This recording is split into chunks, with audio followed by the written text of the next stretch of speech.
मैं समझता हूँ अगर सीसीटीवी फुटेज शनिवार वाड़ा का अगर निकाल के देखें 1 महीने के अंदर, तो हो सकता है आपको और ऐसे विजुअल्स मिल जाएंगे जहां पर एक आदमी कोने में खड़े रह के नमाज पढ़ ले रहा है, कोई एक महिला है तो बुर्के में होगी तो कोने में खड़े रह के नमाज पढ़ ले रही होंगी। तो क्या शनिवार वाड़ा क्या हमला कर लिए है? देखिए, ये जो चुप चुप के हिंदुत्ववादी जो लोग जमा हो गए थे, ये एक सोची समझी साजिश के तहत ये सब किया जाता है। आता हेच इलेक्शन कमिशन रूल केलेला आहे की 2 मुलांचं किती असे लोक आहे की ज्यांना 4-4, 5-5, 6-6 मुलं आहेत, पण इलेक्शन साठी ते 2 मुले दुसऱ्याला देऊन काढतात इलेक्शन। हे सगळ्यांना माहित आहे का नहीं है कि वो मुझे ईद के ऊपर मुबारकबाद ना दे और मैं उन्हें दिवाली के ऊपर मुबारकबाद ना दूं करके। सर, इतना भी ऐसा घटिया तरीके की सोच हम रखते नहीं है।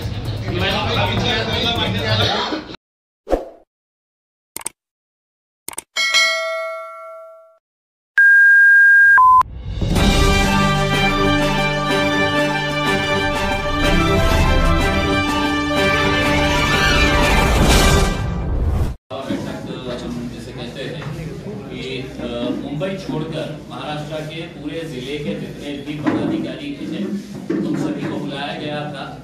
एक तो उनके काम का जायजा लिया गया और दूसरे आने वाले जो चुनाव है उस चुनाव की उनके जिले के अंदर, उनके क्षेत्र के अंदर क्या तैयारी है, इसका पूरा ब्यौरा मांगा गया, डिटेल्स ली गई है और उस हिसाब से अब आगे का जो भी फैसला है, हमने जैसा आपको पहले बताया था कि चाहे पंचायत समिति हो, नगर पालिका, नगर परिषद हो, जिला परिषद हो, हम इस बार इलेक्शन लड़ेंगे।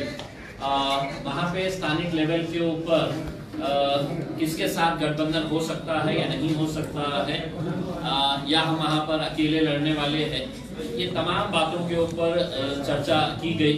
महाराष्ट्र की जो मेन बॉडी है उसमें समीर साजिद बिल्डर साहब का ये प्रस्ताव था कि यहाँ पर एक मीटिंग कॉल की जाए और हमारे जितने भी एग्जीक्यूटिव कमेटी के ऑफिस बेयरर्स हैं वो लोग हर डिस्ट्रिक्ट का एक जायजा लेंगे। भाई, अगर पत्रकार नहीं है तो बाहर चले जाए, मेहरबानी करके बाहर चले जाए, दरवाजा बंद कर दे। तो ये मीटिंग उसी का जायजा लेने के लिए की गई थी और मुंबई को छोड़कर महाराष्ट्र के पूरे जिले की बॉडीज को यहाँ पर बुलाया गया था। मुंबई की मीटिंग अलग सेपरेटली ली जाएंगी। मुंबई के अध्यक्ष फारूक शाब्दी साहब मुंबई के लिए वहाँ पर एक सेपरेट मीटिंग ली जाएगी। तो यकीनन आज इस मीटिंग के जरिए हमें बहुत सारी प्राथमिक जानकारी जो चाहिए थी और इलेक्शन कहाँ पे हम लड़ने वाले हैं उसका पूरी रिपोर्ट तैयार की गई है। अब जो एग्जीक्यूटिव कमेटी है अपनी रिपोर्ट तैयार करके ये फैसला करेगी कि कहाँ पर कितने सीटें कैसे लड़ाई जाएगी। आता हे आज जे मीटिंग बोलवण्यात आली होती ते AIMM पक्षाचे जे एक्झिक्युटिव्ह कमिटी आहे त्यांनी हा निर्णय घेतला होता की पूर्ण महाराष्ट्राचा एक आढावा बैठक आपण या शहरामध्ये घेऊ। मुंबई वगळता सर्व जिल्ह्यांचे जे पदाधिकारी आहेत त्यांना सगळ्यांना बोलवण्यात आलं होतं आणि आम्ही पहिले ही घोषणा केलेली आहे की आम्ही जिल्हा परिषद, पंचायत समिती, नगर परिषद हे सगळं निवडणूक आम्ही लढणार आहे। तर सगळं जिल्ह्याचा रिव्ह्यू करून एक प्राथमिक जानकारी त्यांच्याकडून जे घ्यायची होती आणि जे पदाधिकारी आहेत त्यांचा स्वतःचा परफॉर्मन्स कसा आहे ते बघण्यासाठी हे मीटिंग बोलवण्यात आली होती। आमचे पार्टीचे जे जनरल सेक्रेटरी आहे महाराष्ट्राचे समीर साजिद बिल्डर्स आहे आणि एक्झिक्युटिव्ह कमिटीचे सगळं प्रमुख पदाधिकारी या मीटिंग मध्ये होते आणि त्यांनी एक रिव्ह्यू घेतलेला आहे आणि ते आता पार्टीला एक आपली रिपोर्ट सबमिट करणार आहे। त्या आधारावर आम्ही निर्णय घेऊ की कुठे किती सीट्स लढायचं आहे। लोकल लेवलवर आम्ही हे निर्णय घेतला होता की कोणाशी आपल्याला अलायन्स करायचं आहे तर ते निर्णय घेण्याचा अधिकार आम्ही जे लोकल स्थानिक लेवलचे जे नेते आहेत त्यांना ते दिलेला आहे आणि स्पष्टपणे सांगतो की जे जिल्ह्यातले लोक आम्हाला सांगतील की आम्हाला हे निवडणूक लढायची आहे, तुम्ही लढा, आम्ही तुम्हाला परवानगी देतो। निकाल नाही आला तर दुसऱ्या दिवशी निकालाच्या दुसऱ्या दिवशी त्या सगळ्यांना घरी पाठवणार आहे. तर असं नाही आहे की फक्त निवडणूक लढायची आहे म्हणून लढायची आहे आम्ही. तुम्ही निकाल नाही दिलं, तुम्ही पराभव झाले, काही हरकत नाही आहे, पण समोरच्या माणसाला 50,000 मतं मिळतील आणि तुम्हाला 1,000 मतं मिळतील, तर त्या डिस्ट्रिक्टचे जे जबाबदार असतील, जे प्रभारी असतील, त्यांना सगळ्यांना घरी पाठवणार आहे. इतका कडक निर्णय आम्ही घेतलेला आहे, कारण मागच्या काही जिल्ह्यातला अनुभव जे होता आमचा ते बरोबर नाही होता. तर आता आम्ही जे जे निर्णय घेत आहे ते खूप विचार करून आणि ठामपणे हे निर्णय घेण्यात येत आहे. आता महाराष्ट्राच्या लेवलवर अशा कोणत्याही चर्चा सुरू नाही आहे. जशा स्थानिक स्वराज्य संस्थांचे जे निवडणूक असतात, मोठ्या पक्षांची सुद्धा एका पक्षाची ताकद एका जिल्ह्यामध्ये असू शकतं, तर दुसऱ्या जिल्ह्यामध्ये त्यांची काहीही ताकद नसते. तर आम्ही ते जे निर्णय आहे अलायन्सेसच्या बाबतीत ते स्थानिक लेवलचा आणि एक्झिक्युटिव्ह कमिटी जे आहे त्याच्या बाबतीत ते निर्णय करते. लोकसभेला आणि विधानसभेला एमआयएमचा बऱ्यापैकी पराभव झाला. लोकसभेला एकही निवडून आला, विधानसभेला जिथं तुम्हाला बऱ्यापैकी मतदान मिळायचं पण तिथे एकच तुमचा उमेदवार निवडून आलेला आहे. असं निराशाजनक वातावरण आहे. तुम्ही जे शिलेदार आहात तुम्ही पराभूत झालात, असं निराशाजनक वातावरण असताना जिल्हा परिषद पंचायत समितीमध्ये तुमची शिकायत इकडे ईव्हीएम वरती शंका आहे, दुसऱ्या बाजूला कुठला सहकारी पक्ष तुमच्या सोबत नाही, अशा परिस्थितीत कसं? आता तुम्ही माझं उदाहरण दिलेलं आहे, तर तुम्हाला सांगतो की आमचा पराभव झालेला आहे. एमआयएम पक्षांनी एकटाच इलेक्शन लढलं होतं. कोणीही आमच्याकडे अलायन्स नाही होतं, कोणीही आम्हाला सपोर्ट केलेलं नाही होतं. मग इम्तियाज जलील सारखा एक उमेदवार जेव्हा या शहरामध्ये उभे राहतो, त्याच्या विरोधात कोण असतं, तर 3 जे सत्ताधारी पक्षांचा एक अलायन्स, फॉर्मिडेबल अलायन्स, त्याच्यामध्ये एकनाथ शिंदे साहेबांची शिवसेना, अजितदादा साहेबांची एनसीपी आणि भारतीय जनता पार्टी हे एकत्र होते. सगळं पोलीस प्रशासन, पैसा हे सगळं त्यांच्याकडे होतं आणि आम्ही एकटं लढलं. एकटं लढून सुद्धा आमचा पराभवाचा जे अंतर होता, किती होता, 2,000 मतांच्या कमी. तर अशा परिस्थितीत तुम्ही मला सांगत असेल की आमचा पराभव झालेला आहे, हे आमचा पराभव नाही आहे. लोक आजही आमच्या सोबत उभे आहेत आणि प्रामाणिकपणे सांगायचं असेल तर मी वारंवार जे बोललेलं आहे की आज जे सत्ताधारी पक्ष जे पैशाचा जे वापर करत आहे आणि सगळीकडे उघडकीस झालेला आहे की ते कशा प्रकारचे पैशाचा वापर करून गोरगरीब वस्त्यामध्ये जाऊन विकत घेणारा जे हे आहे वोट, ते कशा प्रकारे त्याचा वापर करत आहे सगळ्यांना माहित आहे. त्याचा अर्थ हे होत नाही आहे की एमआयएम पराभव झालेला आहे. आम्हाला अनेक ठिकाणावर खूप चांगले मत मिळालेले आहे. पहिल्यांदा आम्ही 5 वर्षापूर्वी किंवा 10 वर्षापूर्वी जेव्हा एमआयएम होती, आमच्या विचारात नाही होतं की आम्ही कधी जिल्हा परिषदच्या निवडणूक लढू, आम्ही पंचायत समितीच्या इलेक्शन लढू, नगर परिषदसाठी आम्ही नगर अध्यक्षाच्या इलेक्शन लढू करते. पण मागच्या अनेक वर्षामध्ये ज्या कार्यकर्ते आमच्याशी जोडलेले आहे, जे लोक जोडलेले आहे आणि जे महाराष्ट्रामध्ये सध्याची जी परिस्थिती आहे, कमी लोकांना इतका विश्वास आहे की एमआयएम पक्ष जिंकल्यानंतर, त्यांचा उमेदवार जिंकल्यानंतर ते भारतीय जनता पार्टीच्या मांडीवर जाऊन बसणार नाही, की तो दुसऱ्या पक्षामध्ये जाणार नाही आहे. ते आमच्याकडे जे आहे ते आहे. म्हणून जे आज तुम्ही मत देतो एकाला आणि ते जिंकून येतो आणि दुसऱ्या पक्षामध्ये खोके घेऊन जाऊन बसतं, तर तुम्ही लाखो मतदारांशी हे विश्वासघात करतात. तर एक असं नाही आहे की आम्ही हे दावा करणार आहे की महाराष्ट्रामध्ये आता एमआयएमची लाटच येणार आहे, पण आमची काय ताकद आहे हे येणाऱ्या निवडणुकीमध्ये तुम्हाला ग्रामीण एरियामध्ये पण तुम्हाला दिसणार आहे. नाही सर, शहरामध्ये तुमची ताकद आहे पण ग्रामीण एरियामध्ये एमआयएम नाही ना. आपल्याला हेच वाटत होतं ना, मलाही हे वाटत होतं 10 वर्षापूर्वी, 5 वर्षापूर्वी मलाही वाटत होतं की एमआयएमच्या ग्रामीण एरियामध्ये काही ताकद नाही आहे. म्हणून मी बोलताना शेवटच्या जे ओळी मी बोललो ते काय बोललो की निवडणुकीच्या नंतर तुम्हाला कळेल की ग्रामीण एरियामध्ये ही एमआयएम कितपर्यंत पसरलेला आहे, पोचलेला आहे करके. निवडणूक होऊ द्या, तुम्हाला त्याचं उत्तर मिळेल. दुसऱ्या भानगड अशी आहे की लोकसभेला जसं जे मुस्लिम धर्मगुरू आहेत किंवा मुस्लिम संघटना आहेत त्यांनी काँग्रेसला मतदान करण्याचं आवाहन केलं होतं काही एमआयएमची ठिकाणं वगैरे, तर आणखी त्याच्यामध्ये दुसरा भाग असा आहे की एमआयएम अजूनही मुस्लिम मतांच्या पलीकडे गेली नाही, म्हणजे मुस्लिमांव्यतिरिक्त दुसरी जी मतं आहेत ती एमआयएमला पडत नाही, ही एक अडचण आहे. त्या अडचणीच्या काळात तुम्ही कसं बघा, आता बिहारच्या निवडणूक जे होत आहे, आम्ही एक राजपूत समाजाच्या कॅन्डिडेटला आम्ही तिकीट दिलेलं आहे, 2 दलित समाजाच्या कॅन्डिडेटला उमेदवारी दिलेली आहे, ओबीसी समाजातल्या कॅन्डिडेटला आम्ही इथे दिलेलं आहे.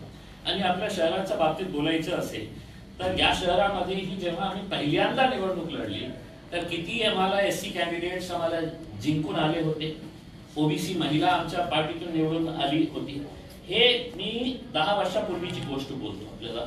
आता या 10 वर्षामध्ये खूप सारा परिवर्तन झालेलं आहे. खूप सारे जातीचे लोक, आणि प्रमुख उदाहरण मीच आहे ना, माझ्या लोकसभामध्ये मी कधीही दावा करणार नाही मला फक्त मुस्लिमांचं मत मिळाले होते. जे शिक्षित युवा होते, युवती होती, त्यांनी सगळ्या जाती धर्माच्या लोकांनी मला मतदान केलं. आता चांगले कॅन्डिडेट दिल्यानंतर आज इम्तियाज जलील आहे, इम्तियाज जलीलच्या व्यतिरिक्त 2 चांगला कॅन्डिडेट उभं केलं तर ते त्यांनाही मतदान करते. पण ते ग्रामीण भागामध्ये निर्णय मतदान नाही. तर तुम्हाला मी काय म्हटलं की मुस्लिम समाजाने फक्त मतदान देण्याचं काम करायचं का? आता आम्हालाही हे निर्णय घ्यायचा आहे की आम्ही चांगला कॅन्डिडेट दिलं तर मागच्या 75-76 वर्षामध्ये मुस्लिम समाज दुसऱ्या समाजाच्या लोकांनाही मतदान करत होतं ना. आता वेळ आलेली आहे की आम्हाला दुसऱ्या समाजाची लोकही आमच्या बाजूने उभे राहतील, आम्हालाही मतदान करतील. साहेब, तुम्हाला काय वाटतं कोणत्या पक्षाची इच्छा आहे तुमच्याशी युती व्हावी म्हणून? मला असं वाटत नाही कोणत्याची पक्ष इच्छा आहे. तुमची इच्छा काय? बघा, तयारी आमची एकला चळवळीची आहे आणि अनेक जिल्ह्यामधून असे प्रस्ताव येत आहे कि साहब ये शहर के अंदर ये एक आघाड़ी बन रही है, वो आघाड़ी आपके साथ अलायंस करना चाह रही थी. आता ते स्थानिक लेवलच्या नेत्यांना माहित आहे की लोकल लेवलवर कोण प्रभावशाली आहे, आपल्याला फायदा कोणाशी होऊ शकतो. पण मोठ्या पक्षांची जी आज परिस्थिती आहे, मोठ्या पक्षांच्या बाबतीत बोलतो तर सगळ्यांना असं वाटतं की बाबा हे अलायन्स आपल्याला यांच्याशी करण्याची आवश्यकता आहे. कारण सगळ्यांना असं वाटतं की आपली ताकद इतकी आहे नाही. भाजपला असं वाटतं की एकनाथ शिंदेने जिंकू नये, एकनाथ शिंदेना असं वाटतं की अजित पवारांची सीट माझ्यापेक्षा जास्त येऊ नये, अजित पवारांना असं वाटतं की हे दोघांची माझ्या हे जास्त सीट्स येऊ नये. एकामेकांचं त्यांचं जे हे चाललेलं आहे ना, आता काँग्रेस एकटं लढणार आहे का एनसीपी सोबत लढणार आहे, शरद पवार साहेब ऐनवेळी काय निर्णय घेणार आहे हे कुणालाही माहित नाही. Very good. पिछले चुनाव में जो है सिंगल वार्ड थे महानगर पालिका में औरंगाबाद, अभी इस बार जो है प्रभाग है, तो आपको नहीं लगता है इसमें चुनौती है एमआईएम के सामने? बघा काय आहे की मागच्या लोकसभेचं एक उदाहरण देतो. असे उमेदवार लोकसभेमध्ये जिथे वोटिंगची संख्या 20-20 लाख असतं, या इलेक्शन मध्ये असे चिल्लर चाललर 300, 200, 100 वोट घेणारे लोक उभे होते. तर स्थानिक स्वराज्य संस्थांमध्येही असंच व्हायचं की कोणीतरी उभे राहतं, मग तिकीट घेतल्यानंतर फॉर्म भरल्यानंतर त्यांना काही तडजोड करायचे असतं की बाबा तुम्ही बसा, मी तुम्हाला पैसे देतो. हे सगळे धंदे जे सुरू होते ना, बहुतेक आता प्रभाग आल्यामुळे हे जे छोटे मोठे जे धंदा करणारे, जे इलेक्शनच्या वेळी दर 5 वर्षांनी धंदा करणारे जे लोक आहेत ते लोक संपतील. आता हे जे लोक आहेत जे लोकसभामध्ये उभे होते ते तुम्हाला आमदारकीमध्ये तेच लोक आणि तेच कॉर्पोरेटरलाही तेच लोक उभे राहणार आहे, कारण त्यांनी धंदा केलेला आहे. आता एक की मी फॉर्म भरणार आणि माझ्याकडे 50 वोट आहे, तर माझ्या 50च्या हिशोबाने तुम्ही काय पैसे देणार आहे मी मागे घेतो. 2026 के पदवीधर के बारे में, कैंडिडेट के बारे में क्या इरादा है? अभी हमने इसका कुछ फैसला किया नहीं है. जे प्रभाग बनलेले आहेत ते प्रभाग जे आहेत सत्ताधाऱ्यांनी आपल्या हिशोबाने बनवले आहेत. सीट निवडून येऊ नये. आम्हाला हे माहित होतं कोणतीही कोणाचीही सरकार असू द्या, ते आपल्या हिशोबाने ते सगळं गेम सेट करतात. आणि याच्यामध्ये ही आम्हाला माहित आहे कुठे त्यांची मीटिंग होती, कुठे कोण कोण लोक बसले होते, कशा प्रकारचे ड्राफ्टिंग करत होते. पण आपल्या शहराचा आपण भूगोल जॉग्राफी बघितलं ना आपले, तुम्ही माझ्या 2 गल्ली इथून काढा, 2 गल्ली इथून काढा, जिंकणार आणि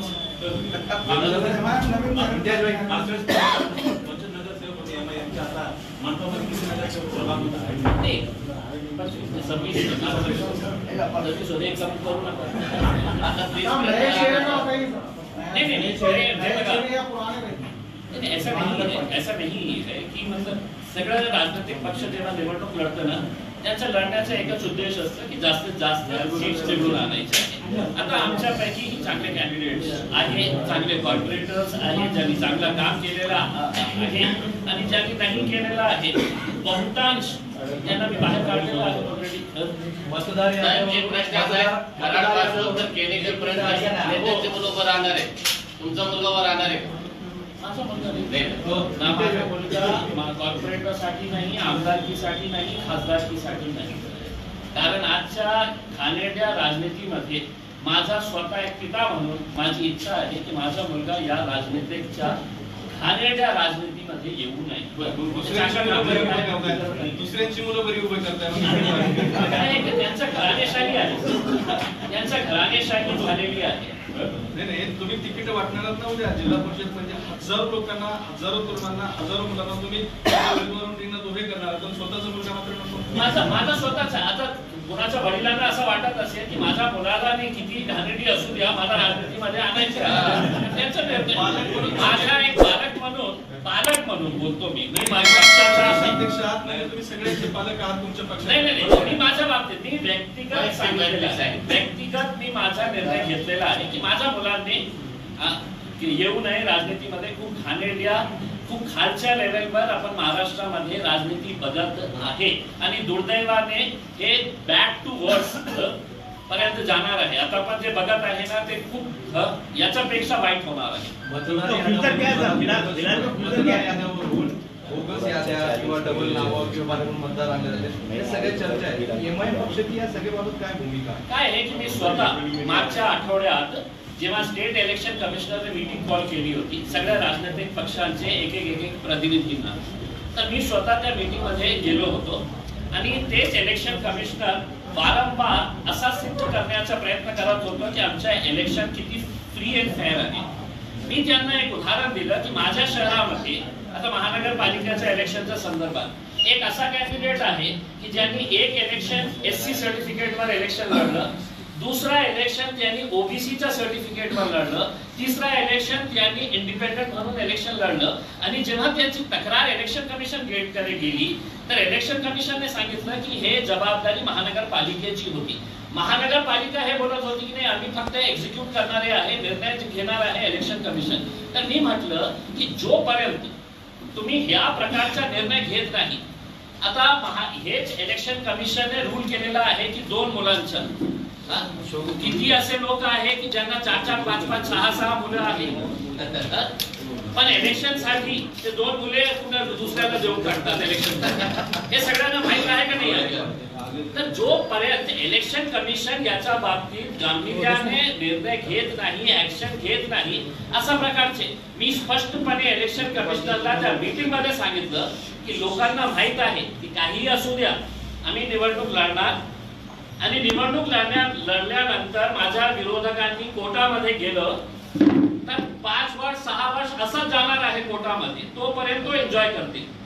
म्हणजे माझ्याकडे इतके पुरावे भारतीय जनता पार्टीचे कॅन्डिडेट अतुल सावेंच्या विरोधात होते, इतके पुरावे होते की एका सामान्य माणसाला मी दाखवले असते तर त्यांच्या इलेक्शन रद्द व्हायला पाहिजे होतं. पण मला माहित होतं की मी कोर्टामध्ये गेल्यानंतर एका सिनियर काउन्सिलर लावायला लाखो रुपये मला खर्च करावे लागणार होते आणि निर्णय तारीख पे तारीख, तारीख पे तारीख, तारीख पे तारीख, और उसके बाद तो 5 साल वो आमदार बन के निकल जाते और इम्तियाज जलील अपने जेब का खर्चा है तो अदालत के अंदर लगाए. तुमची खैरेंसोबत टाळीवर टाळी गप्पा सुरू होत्या. दिवाळीच्या सणामध्ये या देशाची या राज्याची एक परंपरा आहे.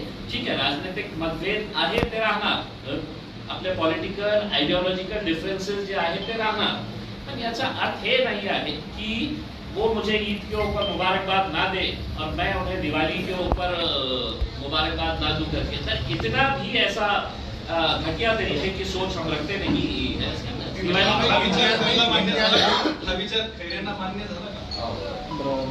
त्या दिवशी जेव्हा मी खैरे साहेबांना भेटलो तर ते हिरव्या रंगाचा कुर्ता घातलेले होते।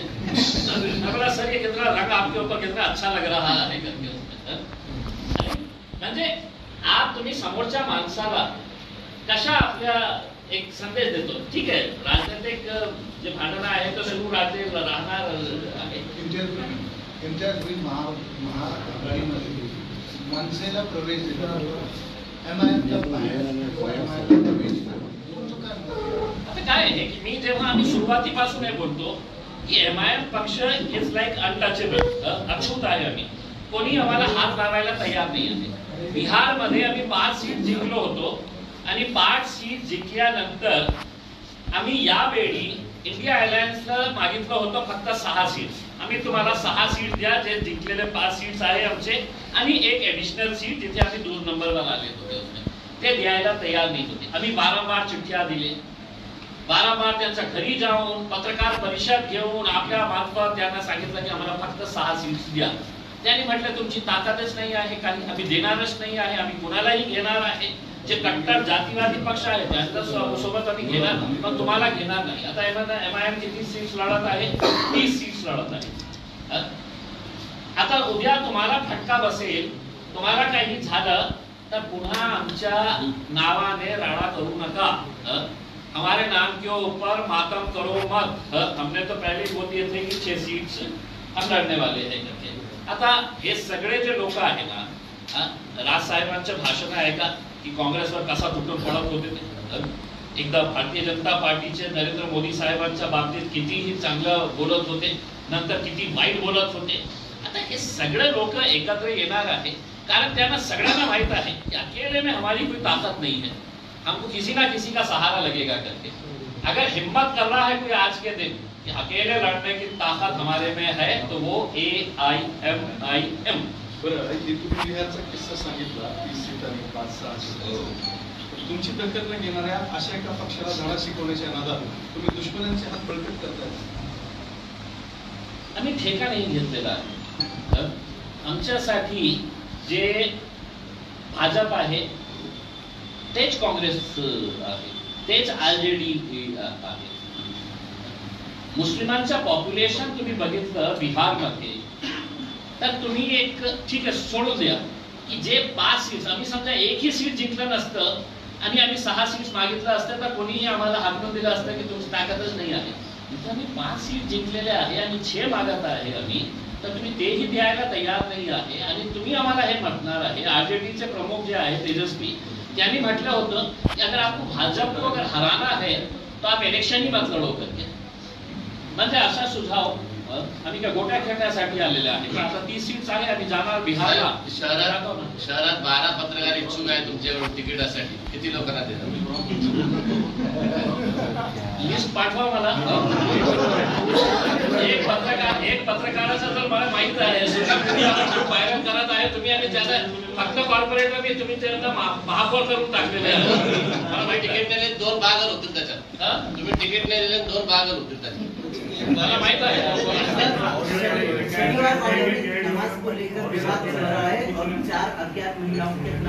देखिए शनिवार वाड़ा के अंदर जो मामला हुआ है, हम भारतीय जनता पार्टी की कड़ी निंदा करते हैं। उनके एक मिनिस्टर के ऊपर कई 100 करोड़ रुपए के जमीन घोटाले का मामला अभी पूना में बहुत गर्म चल रहा है मोहर साहब के खिलाफ। और ऐसे मौके के ऊपर मालूम है RSS की स्ट्रेटेजी क्या होती है।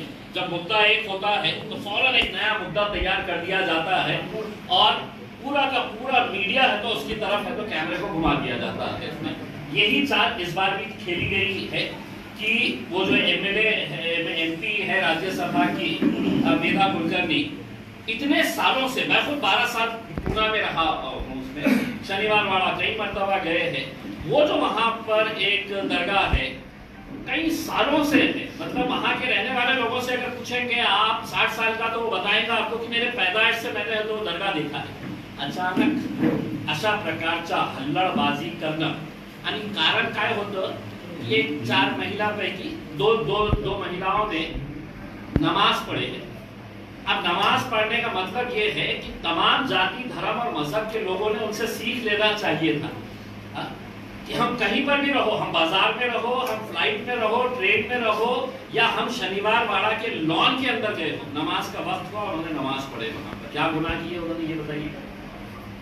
2 मिनट के लिए अगर उन्होंने वहां पर नमाज पढ़ ली बुरखे की हालत के अंदर, तो क्या उन्होंने वहां पे कोई पत्थर जमा किए, पत्थर को लाल रंग लगाए और वहां पर उन्होंने कहा कि अब ये हमारा हो गया है शनिवार वाड़ा का? ऐसा कुछ किए है उन्होंने? और उसके बाद पुलिस ने उनके ऊपर FIR रजिस्टर करना, ये उससे ज्यादा घटिया और घिनौनी बात है, किसी ना किसी के दबाव के अंदर आकर। देखिए, शनिवार वाड़ा का इतिहास जो है वो पेशवाओं से और छत्रपति शिवाजी महाराज से जुड़ा हुआ है। अगर छत्रपति शिवाजी महाराज को मुसलमानों से बैर नहीं था, तो ये चिंदी चोर कौन तैयार हो गए हैं जो उनका नाम लेकर अपने समाज को और ज्यादा बदनाम करने की जो कोशिश कर रहे हैं। मुसलमानों ने अगर नमाज पढ़े हैं वहां पर, तो कोई गुनाह नहीं किए हैं, और वहां पर जो हल्लड़बाजी की गई है वो सिर्फ इसलिए की गई है कि वहां पर एक मुद्दा 300 करोड़ रुपए का बताया जाता है, कोई एक हॉस्पिटल की जमीन जो बेच दी गई है भारतीय जनता पार्टी को, और वही लोग आपस में एक दूसरे पर इल्जाम लगा रहे हैं। तो उसको डाइवर्ट करने के लिए RSS की जैसी स्ट्रैटेजी रहती है कि फौरन मुद्दे को ढकेल दिया जाए करके। अब वो मुद्दे के बारे में चर्चा हो रही, क्या किसी ने मुझसे ये सवाल किया है क्या कि साहब वो वहाँ का जमीन का घोटाले का मुद्दा क्या हुआ? आपने सवाल क्या किए कि साहब वो मस्जिद का, तो यही एग्जैक्टली नमाज का जो मुद्दा है वो उसको भटकाने के लिए किया गया है। हम पुणे पुलिस से अनुरोध करते हैं कि ये जो आपने भारतीय जनता पार्टी के दबाव में आकर ये जो महिलाओं का के ऊपर आपने FIR रजिस्टर किया है, ये पहली मर्तबा ऐसा हुआ है, ऐसा मैं नहीं समझता हूँ। आज अगर आप मकबरे में चले जाए, दौलताबाद में चले जाए, कई नमाजी है, एयरपोर्ट के अंदर, फ्लाइट के अंदर अगर नमाज का वक्त होता है तो पढ़ लेते हैं, 2 मिनट लगता है। ये कुछ सीखिए, उसमें समाज के लोगों ने मस्तानीनं पण नमाज पढ़लाच होता। हमारा तो यही कहना है, मस्तानी पढ़ कितने टाइम वहां पर मस्तानी ने नमाज पढ़ी होगी, ये उस वक्त तो किसी को कोई परहेज नहीं था। लेकिन ये नए नए जो अभी चिंकू पिंकू जो आ गए हैं ना, जो हिंदुत्व का अपना ये कि हिंदुत्व का पूरा बोझ जो है वो मेरे कांधों के ऊपर है, उसमें वो महिला MLA है जो बार बार ऐसे मुद्दों को लाकर कहीं न कहीं मीडिया के अंदर वो अपने आप को आगे बढ़ाने की कोशिश कर जो घोटाले का मामला सामने आ रहा, जो घोटाले का मामला सामने आ रहा 300 करोड़ का, क्या उसके अंदर कुछ आप सामने लाएंगे? नहीं, मेरा नहीं है। देखिए, आप पिछले 3-4 दिनों का पूना के अंदर 1 हफ्ते का आप समझ लीजिएगा कि किस तरीके से वहां के एक MLA ने आरोप लगाया कि ये मंत्री का कैसा इसके अंदर इन्वॉल्वमेंट है करके। मुरलीधर मोहोर जो सिविल एविएशन के स्टेट मिनिस्टर हैं, उनका हाथ किस तरीके से है करके भारतीय जनता पार्टी के हैं। तो उनको क्या मिला? मैं समझता हूँ अगर CCTV फुटेज शनिवार वाड़ा का अगर निकाल के देखे 1 महीने के अंदर, तो हो सकता है आपको और ऐसे विजुअल्स मिल जाएंगे जहां पर एक आदमी कोने में खड़े रह के नमाज पढ़ ले रहा है, कोई एक महिला है तो बुर्खे में होगी तो कोने में खड़े रह के नमाज पढ़ ले रही होंगी। तो क्या शनिवार वाड़ा क्या ये कब्जा कर लिए है?